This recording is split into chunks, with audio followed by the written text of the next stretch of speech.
Okay, I forgot to go over something today in class, and so I'm going to do that real quick in this video and post it on Slack. So this week in your drills, you have um, a couple of problems where you have to use a for loop, and I apologize, I didn't go over that in class, but here you are. So this one is loop 1. This is the first one that you have to use a loop with, and it says in this exercise your function will receive two parameters. The function will repeatedly add the first parameter to a total. It will do this the number of times specified by the second parameter and will return the total calculated in this fashion. So we're going to just do this together right here, and this should help you do the others and give you a better understanding of loops. We've talked about loops before. There are two types of loops. There's a for loop and a while loop. And for this, we're going to use a for loop. So I'm just doing this in PyCharm, but you'll obviously probably be doing it in CodeGrinder. So we have loop01, and it takes two parameters, num and count. Okay. Now it says that this is gonna be a whole bunch of numbers, a list of numbers like this. Oh, sorry, no, it's not a list of numbers. It's just a number. So it's going to be a 5, and then you're going to loop through and count that 0 times in this case, so you get 0. Or you're going to add 5 one time, you get 5. You're going to add 5 3 times, you get 15. You're going to add negative 4 3 times, you get negative 12. So it's basically this times this.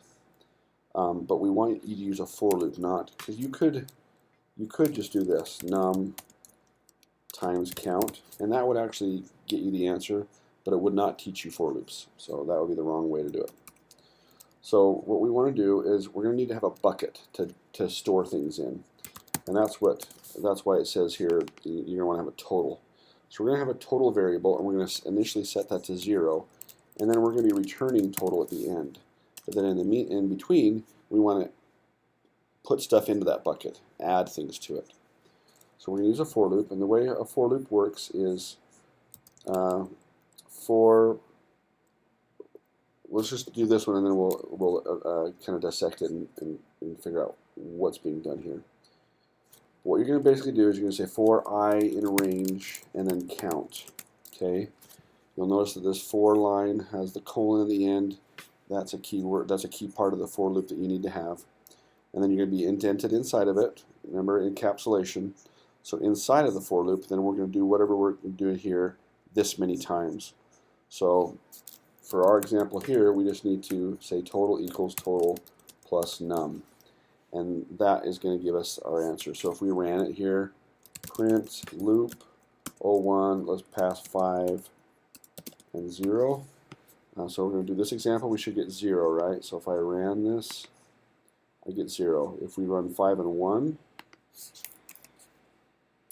should get 5. We do. Let's do the last one. So if we do negative 4 and 3, we should get negative 12, and we do. Okay? So this is how you do loop 01. Now let's talk about it just for a second. What I want to talk about specifically is this for this line right here. Okay? For loops are always going to, it's for part in whole. Okay? If I were to write something in my notes, that's what I would write. I would write something like this. I would write for part in whole. Oops. And that's how a for loop works. It's going to take the whole that you give it, and in this case, the whole is the range of count. We'll talk about that later. Not today. We'll talk about it Friday in class. And this is the part. So because this, in fact, let's do that real fast. If I were to bring up terminal, and I were to Python 3, and I were to say range 10, so I guess we are going to talk about range for a minute. You see that range is a range object that starts at one number and ends at another number. Okay, so that's all it does. So here we are saying count, in our case, right here is 3.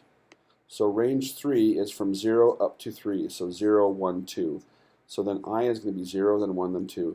We don't really care what I is in this case. We're not using I inside of the for loop.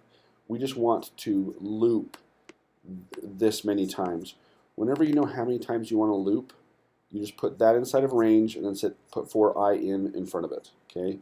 We'll go over it more in class on Friday, but this is how you do number 1, the loop 1, and hopefully that helps you. Slack me if you have any questions. Thanks.